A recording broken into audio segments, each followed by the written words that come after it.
Pictures,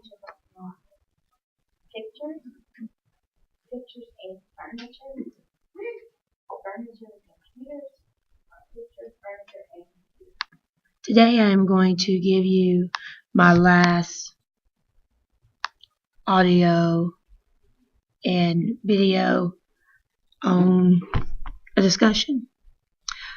Today we are going to talk about online learning. Glass and Wilner are highly critical of those who equate learning online with learning face-to-face.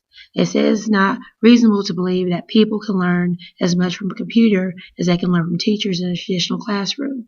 Based on what you have read and experienced about online learning, what evidence could you cite to support or refute your position? First of all, online learning cannot replace teachers. Yes, you can learn from a computer, but it cannot replace a human. My sources say that, and this is coming from Could Computers Ever Replace Teachers by Sarah Marsh. Again, no, they can't. But technology is changing, and it does state that the job will become harder because as a teacher, you have to have technology skills. If you don't have them, then yes, someone else can be in your place. But computers can never replace a teacher. It never will happen.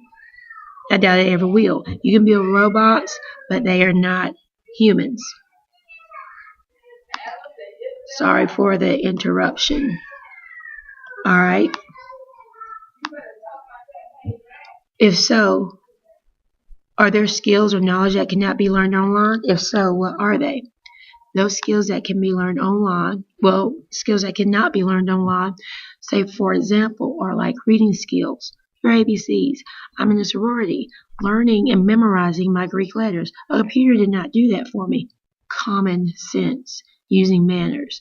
A computer cannot be your babysitter. As much as parents want to put technology in front of their kids, they cannot be a babysitter. They can put the technology down and go out the door. Love and caring. Discipline. A computer cannot potty train nor pet. A computer cannot potty train a pet nor a child. Driving skills. I mean, the list goes on and on, but that just proves to you that a computer cannot replace a teacher. The last statement, Lafee, 2013, poses several questions about the scalability of flipped classroom models. For example, he asked whether the technique can be applied to all subjects and whether it can be expanded to whole schools or districts. From what you have read about this model and what you know about educational practices in general, what evidence can you cite to answer his questions? Flipped classrooms can be applied to all subjects. It does take a lot of planning at the beginning, but you have to ask yourself what you're flipping and is it valuable to at the end. I'm going to time myself out for a minute. If you hear the noise in the background, that's the kids walking through the hallway. A computer cannot tell a kid to be quiet. A teacher does that. Time in. Flipping is worth it. We can teach both parents and students. For instance, in 5th grade, we can flip lessons with the following subjects. Reading, we can show parents the reading techniques we use in the classroom. ELA, show how to diagram a sentence. Math, how to divide fractions on the whiteboard. A teacher just needs. A computer cannot tell him, bless you. Bless you. Social studies, a lesson on the Bill of Rights. Science, explain to parents the concept of the 5E model used in science. These are some examples. Yes, it can be expanded to whole schools and districts. Flipped classroom depends on the teacher and how much technology both the teacher and the student have access to. Bless you. For me, I could flip my classroom as many times as I want. My students are one-on-one with technology. Though most don't have Wi-Fi at home, I could flip it for my small groups. Also, students that happen to miss school, you have to have parents that notify you. You have parents that notify you weeks in advance and ask for assignments. This is a perfect way to make sure that a student is right where you want them to be when they get back. No, it's not the teacher. That's not the purpose. The purpose is reinforcement. The evidence I have to cite this information is the following. From Education Next by Bill Tucker. While there is no real model for the flipped classroom, it is teacher created, it is interactive, it is student centered. Classes becomes a place to work through problems.